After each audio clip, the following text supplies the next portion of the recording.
सुबह के ठीक 11 बजे शहर की सबसे बड़ी और आलीशान 5 सितारा होटल के बाहर एक बुजुर्ग व्यक्ति धीरे धीरे कदम बढ़ा रहे थे। साधारण कपड़े, हाथ में एक पुराना झोला, हल्के से झुके कंधे। देखने में वह बिल्कुल एक सामान्य इंसान लग रहे थे, लेकिन उनकी चाल और चेहरे पर ऐसी शांति थी जैसे उन्हें इस दुनिया की किसी भी तिरछी नजर से फर्क नहीं पड़ता हो। उनका नाम था मोहनलाल। गेट पर पहुंचते ही होटल के गार्ड की भौहें तिरछी हो गईं। उसने आगे बढ़कर रास्ता रोक लिया और शक भरी आवाज में बोला, बाबा, यहां क्या लेने आए हो? आपको पता है ये जगह कैसी है? मोहनलाल ने एक हल्की विनम्र मुस्कान के साथ उत्तर दिया, बेटा, मेरी इस होटल में बुकिंग है, उसी की जानकारी लेनी थी। गार्ड ने व्यंग से हंसकर अपने साथी से कहा, सुन, इनकी यहां बुकिंग है, लगता है रास्ता भटक गए हैं। ये जगह बड़े बड़े अफसरों और अमीर लोगों की है। फिर उसने मोहनलाल से कहा, बाबा, आप किसी और होटल में जाएं, यह आपकी पहुंच से बहुत ऊपर है।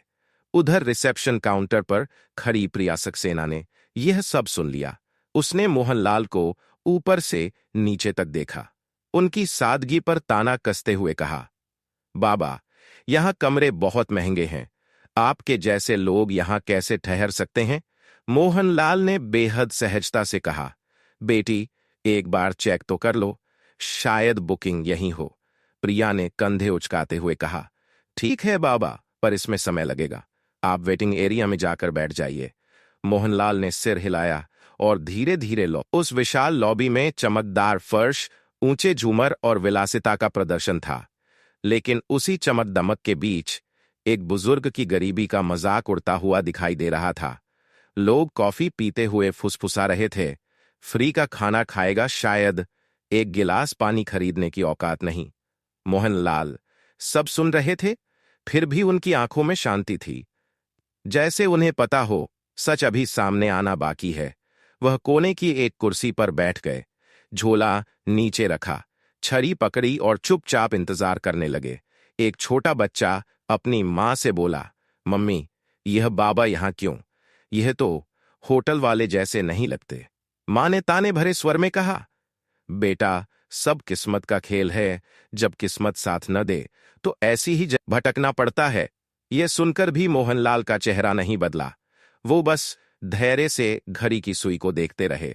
प्रिया फिर गुजरी, साथी कर्मचारी से धीमे स्वर में बोली, यहां ऐसे लोगों को बैठाना भी रिस्क है, होटल की इमेज खराब होती है। उसका साथी हंसकर बोला, थोड़ी देर में खुद ही उठकर भाग जाएगा। मोहनलाल ने यह सब सुना, पर फिर भी वह शांत रहे। उनके धैर्य में एक अजीब ताकत थी। 1 घंटा बीत गया। उन्होंने धीरे से खड़े होकर कहा, बेटी, अगर तुम व्यस्त हो तो मैनेजर से बात करवा दो। मन ही मन चिढ़कर प्रिया ने मैनेजर विक्रम सिंह को कॉल लगाया। सर, एक बुजुर्ग मिलना चाहते हैं। विक्रम ने दूर से मोहनलाल को देखा और फोन पर हंसते हुए बोला, ये हमारे गेस्ट हैं, इन्हें बैठने दो, खुद चला जाएगा। प्रिया ने वही बात दोहराई और मोहनलाल को फिर से इंतजार करने को कहा। मोहनलाल चुपचाप फिर वहीं बैठ गए। कंधों पर सबकी नजरों का बोझ था, लेकिन आंखों में सब्र आज भी बरकरार था। समय बीतता गया, एक एक मिनट लंबी सजा जैसा लग रहा था। लोग बातें कर रहे थे, दृश्य बदलते जा रहे थे, पर मोहनलाल की उम्मीद नहीं टूटी। प्रिया फिर आई, बाबा, अभी और इंतजार करना पड़ेगा। मोहनलाल ने मुस्कुराकर कहा, ठीक है बेटी, इंतजार कर लूंगा। मैनेजर विक्रम अपने एसी वाले केबिन में बैठा विदेशी क्लाइंट से होटल के करोड़ों के डील की बातें कर रहा था। उसे यह पता ही नहीं था कि होटल की असली परीक्षा बाहर हो रही है। फोन रखते ही फिर कॉल आया, सर, वह बुजुर्ग अब भी बैठे हैं। विक्रम ने हंसकर कहा, उन्हें बैठे रहने दो, अभी चले जाएंगे। उसी समय एक युवा कर्मचारी लॉबी में आया। नाम था सूरज वर्मा, होटल का बेल बॉय। सूरज ने जब मोहनलाल को देखा और लोगों के ताने सुने तो उसके दिल को झटका लगा। वह आगे झुककर बोला, बाबा, कब से बैठे हैं? किसी ने मदद नहीं की। मोहनलाल ने उसी सौम्यता से कहा, मैनेजर से मिलना है, पर शायद वह व्यस्त है। सूरज का चेहरा भावुक हो उठा, आप चिंता मत करो, मैं बात करता हूं। उसने तुरंत मैनेजर के केबिन तक पहुंचकर कहा, सर, वह बुजुर्ग आपसे जरूरी बात करना चाहते हैं। विक्रम ने गुस्से और घमंड से कहा, तुम्हें कितनी बार कहा, ऐसे लोगों से दूर रहो। हम यहां करोड़ों का कारोबार करते हैं, किसी भूले भटके बाबा से क्यों मिलूं? वह ठहाका मारकर हंसा। सूरज चुप रहा, पर अंदर से बुरी तरह आहत था। उसे महसूस हुआ, यह होटल बड़ा हो सकता है, पर यहां के दिल छोटे हैं। विक्रम ने कड़क कर कहा, अपने काम पर ध्यान दो। सूरज सिर झुकाकर बाहर आ गया। सूरज फिर लॉबी में आया और मोहनलाल के पास बैठ गया। धीरे से बोला, बाबा, उन्होंने अभी मिलने से मना कर दिया। शायद इस वक्त कोई अन्य बुजुर्ग जिम्मेदारों को कोसता, गुस्सा करता, लेकिन मोहनलाल, उन्होंने फिर मुस्कुराकर सूरज के कंधे पर हाथ रखा। तुमने इंसानियत दिखाई है, यही मेरे लिए काफी है। इन शब्दों ने सूरज के दिल को छू लिया। उसकी आंखें भर आईं। वह सोचने लगा, यह बुजुर्ग कोई आम व्यक्ति नहीं है। उनकी शांति, उनकी आंखों का विश्वास, उनकी हर बात में एक अद्भुत ऊर्जा थी, जैसे भीतर कहीं बहुत बड़ी कहानी छुपी हो। अब लॉबी का माहौल बदलने लगा था। लोगों के ताने, ठहाके और फुसफुसाहटें सब एक साथ मिलकर होटल की लॉबी में भारीपन और बेचैनी का वातावरण बना रही थीं। एक और मोहनलाल की खामोशी थी, जो किसी पहाड़ जैसी मजबूत लग रही थी, तो दूसरी ओर सूरज का व्याकुल दिल था, जो हर पल इंसानियत की आवाज बनना चाहता था, पर नौकरी की मजबूरी उसे रोक रही थी। धीरे धीरे समय बीतता गया। लगभग 1 घंटा हो चुका था। मोहनलाल अब भी उसी कोने वाली कुर्सी पर बैठे थे। उन्होंने बहुत धीरे से आंखें बंद कीं और अपने मन से कहा, धैर्य ही असली ताकत है। पर अब समय आ गया है कि सच्चाई सामने आए। होटल की बड़ी घड़ी ने 12:30 बजाए। मोहनलाल ने अपनी छड़ी उठाई, झोला कंधे पर टांगा और शांत कदमों से रिसेप्शन की ओर बढ़ गए। उनके उठते ही लॉबी में फिर कानाफूसी शुरू हो गई। देखो, देखो, बाबा अब मैनेजर से भिड़ने जा रहे हैं, अभी निकलवा दिए जाएंगे। रिसेप्शन पर खड़ी प्रिया सक्सेना ने उन्हें आते देखा तो चिढ़ गई। उसने रूखे स्वर में कहा, बाबा, आपको कहा था ना, इंतजार कीजिए, मैनेजर अभी बिजी है। मोहनलाल ने नरम आवाज में जवाब दिया, बेटी, बहुत इंतजार कर लिया, अब मैं खुद उनसे बात कर लूंगा। इतना कहकर वह सीधे मैनेजर विक्रम सिंह के केबिन की ओर बढ़ गए। लॉबी में एकदम सन्नाटा छा गया। सभी नजरें उस दरवाजे पर टिक गईं। हर कोई देखना चाहता था कि आगे क्या होगा। मोहनलाल ने दरवाजा खोला। अंदर विक्रम अपनी घूमने वाली कुर्सी पर अकड़ के साथ बैठा था। उसने भौहें चढ़ाते हुए तिरस्कार से कहा, हाँ बाबा, बताइए, इतना शोर क्यों, क्या काम है? मोहनलाल ने बिना रुखाई दिखाए अपना झोला खोला और उसमें से एक लिफाफा निकाला। उसे आगे बढ़ाते हुए बहुत शांति से बोले, यह मेरी बुकिंग और होटल से जुड़ी कुछ जरूरी डिटेल है, कृपया एक बार देख लीजिए। विक्रम ने लिफाफा हाथ में लिया, पर खोला नहीं। वह हंसा, फिर उसे टेबल पर पटक दिया। उसकी हंसी में अहंकार साफ झलक रहा था। उसने कहा, जब जेब में पैसे नहीं होते तो बुकिंग जैसी बातें करना बेकार है। आपकी शक्ल देखकर ही पता चल जाता है कि आपके पास कुछ नहीं है। ये होटल आपकी पहुंच से बाहर है। बेहतर होगा आप यहां से चले जाएं। यह सुनकर बाहर बैठे कुछ मेहमान भी हंस पड़े। उन्हें लगा मैनेजर ने बड़ी बहादुरी दिखाई है, पर उन्हें कहां पता था कि असली बहादुरी सम्मान देने में होती है, अपमान करने में नहीं। मोहनलाल ने विक्रम की आंखों में देखा। उनकी आवाज अब गहरी और गंभीर हो चुकी थी। बेटा, बिना देखे कैसे तय कर लिया? एक बार इन कागजों को देख तो लो। सच अक्सर वैसा नहीं होता जैसा दिखता है। विक्रम कुर्सी पर पीछे झुकते हुए ठहाका मारकर बोला, मुझे किसी कागज को देखने की जरूरत नहीं। मैं सालों से इस होटल को चला रहा हूं। लोगों की शक्ल देखकर पहचान लेता हूं कि किसकी क्या औकात है। आपकी शक्ल साफ कहती है, आपके पास कुछ नहीं। मोहनलाल ने एक गहरी सांस ली। उन्होंने लिफाफा टेबल पर रखा और बिल्कुल शांत स्वर में कहा, ठीक है, जब तुम्हें यकीन नहीं है तो मैं जाता हूं। पर याद रखना, आज जो तुमने किया है उसका नतीजा तुम्हें भुगतना पड़ेगा। इतना कहकर वह दरवाजे की ओर मुड़े और बाहर निकल आए। लॉबी में बैठे कुछ लोगों ने फिर फुसफुसाते हुए कहा, मैनेजर ने ठीक किया, ऐसे लोगों को सबक मिलना चाहिए। मोहनलाल की धीमी चाल और झुकी कमर देखते ही स्टाफ के चेहरों पर एक अजीब सा सन्नाटा फैल गया, पर विक्रम अपनी कुर्सी पर बैठा मुस्कुराता रहा। गर्व और तिरस्कार उसके चेहरे पर साफ नजर आ रहे थे।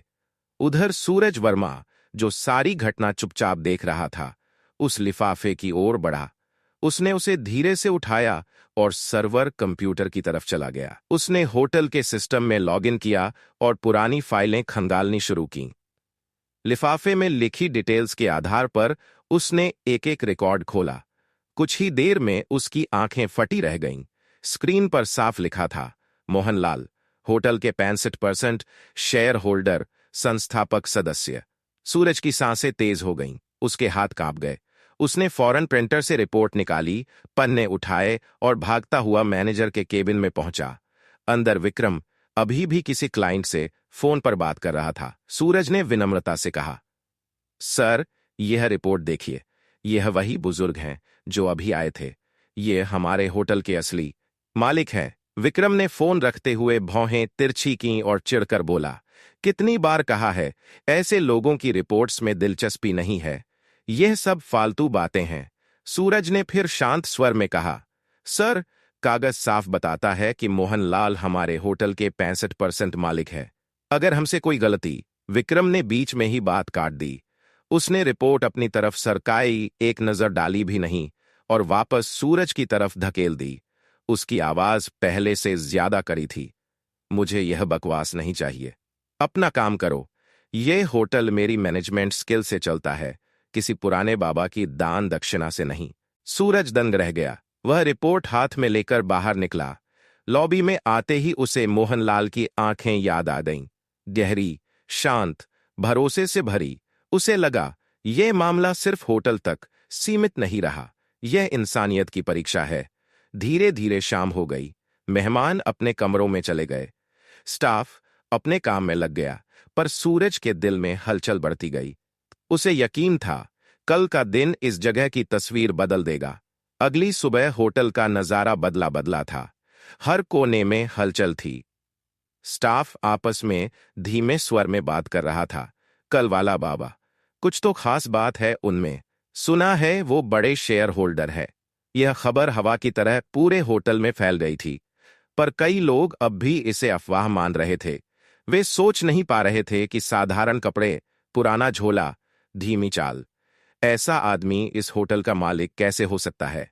10:30 बजते ही होटल की मुख्य लॉबी का माहौल अचानक बदल गया। मुख्य द्वार से वही बुजुर्ग मोहनलाल अंदर आए। साधारण कपड़ों में, वही शांत चाल, वही संयमित चेहरा। लेकिन इस बार वह अकेले नहीं थे। उनके साथ एक अधिकारी था, सूट बूट पहने, हाथ में काले रंग का ब्रीफकेस। जैसे ही वे भीतर आए, सबकी निगाहें उसी दिशा में टिक गईं। गार्ड, रिसेप्शनिस्ट, वेटर सभी चकित होकर खड़े रह गए। कल जिनको सबने अनदेखा किया था, आज वही शख्स किसी सम्राट की तरह प्रवेश कर रहे थे। मोहनलाल ने हाथ के हल्के इशारे से कहा, मैनेजर को बुलाओ। उनकी आवाज में अब कोई विनम्रता नहीं, बल्कि आदेश की कठोरता थी। कुछ ही देर में विक्रम सिंह बाहर आया। उसके चेहरे पर हल्की घबराहट जरूर थी, लेकिन अहंकार अब भी बाकी था। वह आधी मुस्कान के साथ बोला, जी बोलिए बाबा, आज फिर आ गए। मोहनलाल ने उसकी आंखों में देखकर ठंडी, दृढ़ आवाज में कहा, विक्रम सिंह, मैंने कल ही कहा था, अपने कर्मों का नतीजा भुगतना पड़ेगा। आज वह दिन आ गया है। विक्रम सकपका गया, पर संभलते हुए बोला, क्या बात कर रहे हैं आप। उसी समय साथ आए अधिकारी ने ब्रीफकेस खोला, एक मोटी फाइल निकाली और सबके सामने टेबल पर रख दी। उसने साफ, स्पष्ट आवाज में कहा, इन दस्तावेजों में साफ लिखा है, इस होटल के 65% शेयर मोहनलाल जी के नाम है। असली मालिक वही हैं। पूरी लॉबी स्तब्ध रह गई। प्रिया सक्सेना के हाथ कांपने लगे। कल तक जो लोग हंस रहे थे, आज वही एक दूसरे का चेहरा देखने लगे। शर्म और आश्चर्य मिला जुला भाव सबके चेहरों पर था। मोहनलाल ने अपनी छड़ी जमीन पर टिकाई और दृढ़ स्वर में कहा, विक्रम सिंह, आज से तुम इस होटल के मैनेजर नहीं रहोगे। तुम्हारी जगह अब सूरज वर्मा इस पद को संभालेगा। विक्रम गुस्से से कांप उठा। आप होते कौन हैं मुझे हटाने वाले? यह होटल मैं सालों से चला रहा हूं, मोहनलाल गरजे। यह होटल मैंने बनाया है। इसकी नींव मेरी मेहनत और ईमानदारी से पड़ी थी। मैं चाहूं तो तुम्हें अभी बाहर निकलवा दूं, पर दंड के रूप में तुम्हें फील्ड का काम दिया जा रहा है। वही काम करो जो तुम दूसरों से करवाते थे, तभी समझोगे कि इंसानियत क्या होती है। फिर उन्होंने सूरज को पास बुलाया, उसके कंधे पर हाथ रखकर बोले, तुम्हारे पास धन नहीं था, पर दिल में इंसानियत थी। यही असली काबिलियत है, इसलिए यह पद तुम्हारा है। सूरज की आंखों से आंसू बह निकले। वह भावुक होकर बोला, साहब, मैंने तो बस इंसानियत निभाई थी। मोहनलाल मुस्कुराए, यही सबसे बड़ी योग्यता है बेटा। इसके बाद उनकी नजर प्रिया सक्सेना पर पड़ी। उनकी आंखें कठोर हो गईं। प्रिया घबराकर कांपने लगी। मोहनलाल बोले, प्रिया, यह तुम्हारी पहली गलती है, इसलिए माफ करता हूं, लेकिन आगे से कभी किसी को उसके कपड़ों से मत आंकना। इस होटल में हर इंसान की इज्जत बराबर है। प्रिया ने हाथ जोड़ लिए, मुझे माफ कर दीजिए, आगे ऐसा नहीं होगा। मोहनलाल ने चारों तरफ देखा और ऊंची साफ आवाज में कहा, सुन लो सब लोग, यह होटल सिर्फ अमीरों के लिए नहीं है।